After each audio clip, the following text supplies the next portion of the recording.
மூன்றாம் வகுப்பு அறிவியல் பக்கம் 65 பருவம் 3 அலகு 1 எனது உடல். இதில் பார்த்தீங்கன்னா தனி சுத்தத்திற்கு பயன்படும் பொருட்களை டிக் செய்யணும். சரியா? கீழே பொருட்கள் கொடுத்துருக்காங்க. அதில் ஒரு வட்டம் ஒன்று கொடுத்துருக்காங்களா, உள்ள ஒயிட் கலர் வட்டம். அதில் எது நம்ம பயன்படுத்துகிறோம் அப்படிங்கிறதுல அந்த வட்டத்துக்குள்ளே வெள்ளை கலர் வட்டத்தில் நம்ம டிக் செய்யணும். சரியா? ஒரு ரைட்டு போடணும். ஃபஸ்ட்டு படத்தை பார்த்தீங்கன்னா டூத் ப்ரஷ் இருக்கா, அது நம்ம என்ன செய்வோம், நம்ம பற்களை சுத்தப்படுத்துறதுக்கு பயன்படுத்துவோம். ஸோ அதை என்ன செய்யுங்க, டிக் பண்ணிக்கிறங்க. பார்த்தீங்கன்னா ஆப்பிள் நம்ம யூஸ் பண்ண மாட்டோம். அடுத்து டவல் யூஸ் பண்ணுவோம். அதுக்கப்புறம் ஹேண்ட் ப்ளஸ்ட் என்ன செய்வோம் அப்படின்னா கையில் காயங்கள் ஏற்பட்டால் யூஸ் பண்ணுவோம். அடுத்து அந்த ஃபேஸ் வாஷ் யூஸ் பண்ணுவோம். அடுத்து பார்த்திங்கன்னா சோப்பு யூஸ் பண்ணுவோம். அடுத்து கால்குலேட்டர் என்ன செய்ய மாட்டோம், யூஸ் பண்ண மாட்டோம் தனி சுத்தத்திற்கு. அடுத்து அந்த துடைக்கிற இது க்ளீன் பண்ணுற இது நம்ம யூஸ் பண்ண மாட்டோம். அடுத்து பேக் யூஸ் பண்ண மாட்டோம். நெக்ஸ்ட்டு பார்த்திங்கன்னா ஷவர், நம்மளோட குளிக்கிறதுக்கு நம்ம ஷவரை யூஸ் பண்ணுவோம். அடுத்து தலைக்கு என்ன செய்வோம், அந்த சீப்பை யூஸ் பண்ணுவோம். அடுத்து கத்திரிக்கோல் என்ன செய்ய மாட்டோம், யூஸ் பண்ண மாட்டோம். அடுத்து என்ன செய்வோம், அந்த tissue paper, nail cutter use பண்ணுவோம். அடுத்து பென்சில் யூஸ் பண்ண மாட்டோம். அடுத்து லாஸ்ட்டாக உள்ள ஸ்பாஞ்சு நம்ம என்ன செய்வோம், யூஸ் பண்ணுவோம். ஓகேவா? இதில் நீங்கள் என்னென்ன யூஸ் பண்ணுவீங்க அப்படிங்கிற தனி சுத்தத்திற்கு என்னென்ன பயன்படுத்துவீங்கிறத நீங்கள் டிக் பண்ணிக்கிறங்க. அடுத்து பாருங்கள், எழுதி பழகுவோம், பனித்தாளை நிரப்புக. அதில் பேருங்கிற இடத்துல உங்கள் பேர் எழுதிக்கிறங்க. கிருமிகளை பற்றி பார்க்க போகிறோம். கிருமிகள் மனிதனுக்கு நோய்களை ஏற்படுத்துமா? கிருமிகள் கண்டிப்பாக மனுஷனுக்கு நோய்களை ஏற்படுத்தும்.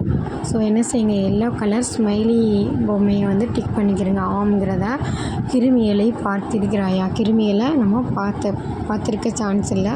ஸோ இல்லைங்கிற டிக் பண்ணிக்கிறங்க. கிருமிகள் எங்கே காணப்படுகின்றன? முதல் பாயிண்ட்டு, அழுக்குகள் நிறைந்த இடங்களில் கிருமிகள் காணப்படுகின்றன. இரண்டாவது, சுகாதாரம் இல்லாத இடங்களில் கிருமிகள் காணப்படுகின்றது. கிருமிகள் பரவாமல் இருக்க நீ என்ன செய்வாய்? என்ன செய்வோம், உணவு உண்ணும் முன் சோப்புகளை கைகளை சோப்பு போட்டு கழுவுவேன். இரண்டாவது சுற்றுப்புறத்தை என்ன செய்யணும், தூய்மையாய் வைத்துக் கொள்வேன். அடுத்து சிந்திக்க. பிரீத்தி அடிக்கடி நாம் கடிக்கிறாள். இது நல்ல பழக்கமாக? காரணம் கூறு.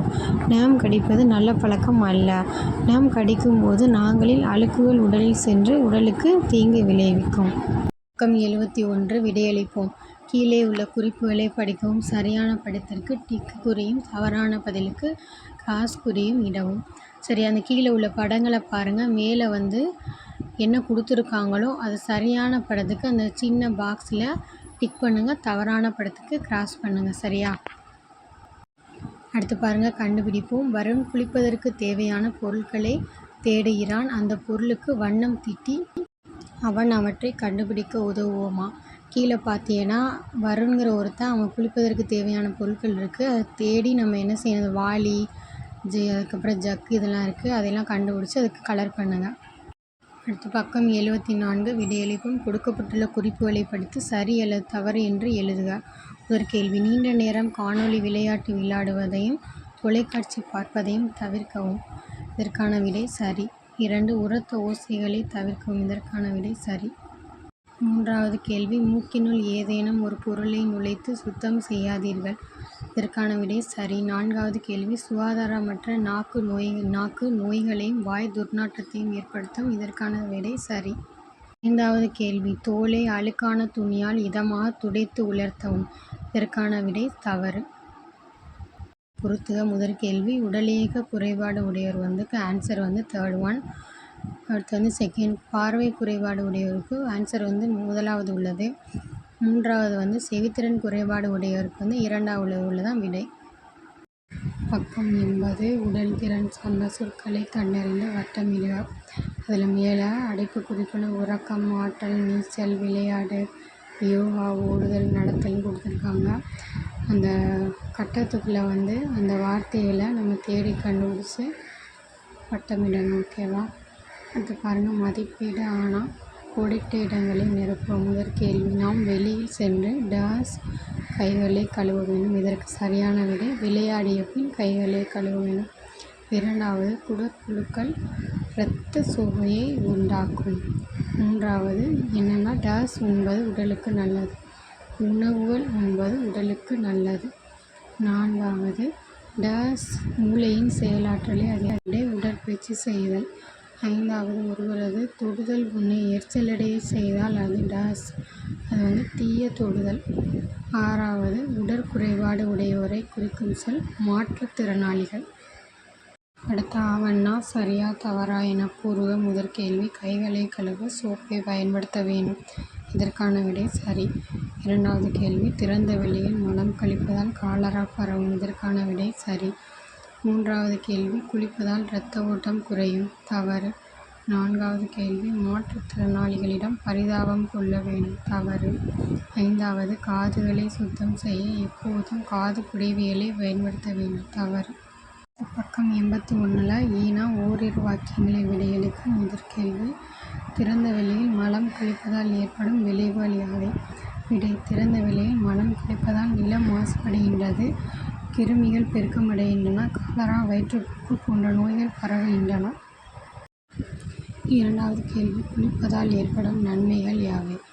விடை குளிப்பது உடல் சுத்தம் செய்கிறது, அழுக்கையும் நாற்றத்தையும் போக்குகிறது, நோய் தொற்றிலிருந்து பாதுகாக்கிறது, இரத்த ஓட்டத்தை மேம்படுத்துகிறது. 3வது கேள்வி தொடுதலின் வகைகளை எழுத. விடை நல்ல தொடுதல்கள், தீய தொடுதல்கள். 4வது கேள்வி உனது பாதுகாப்பு வட்டத்தில் உள்ள நபர்கள் யாவர்? விடை அம்மா, அப்பா, தாத்தா, பாட்டி, சகோதரி, சகோதரன், ஆசிரியர். 5வது கேள்வி நம் உடலில் உள்ள புலன் உறுப்புகளின் பெயர்களை எழுதுக.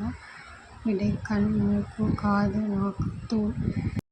வாக்கியங்களை வரிசைப்படுத்து. இது 7 வாக்கியங்கள் கொடுத்துருக்காங்க, அதை நம்ம வரிசைப்படுத்தணும். இதில் முதலாவது என்ன வரும் அப்படின்னா உனது கைகளை நனைத்து சோப்பு போடவும். 2வது 5வதாக உள்ள உள்ளங்கைகளை தேய்க்கவும். 3வது என்னன்னா ஒவ்வொரு கையின் பின்புறத்தையும் மற்ற கையால் தேய்க்கவும். 4வது விரல்களை கோர்த்தவாறு இரு கைகளையும் தேய்க்கவும். 5வது ஒவ்வொரு விரலின் பின்புறத்தையும் தேய்க்கவும். 6வது விரல் நுனிகளை தேய்க்கவும். 7வது என்ன அப்படின்னா கட்டை விரல்களையும் மணிக்கட்டுகளையும் தேய்த்து இரு கைகளையும் நீரால் கழுவும். சரியா? இது கரெக்டாக என்ன செய்யுங்க, அந்த நம்பர் போட்டிருக்கிறது படியா நீங்கள் அரேஞ்ச் பண்ணிக்கோங்க. ஓகேவா?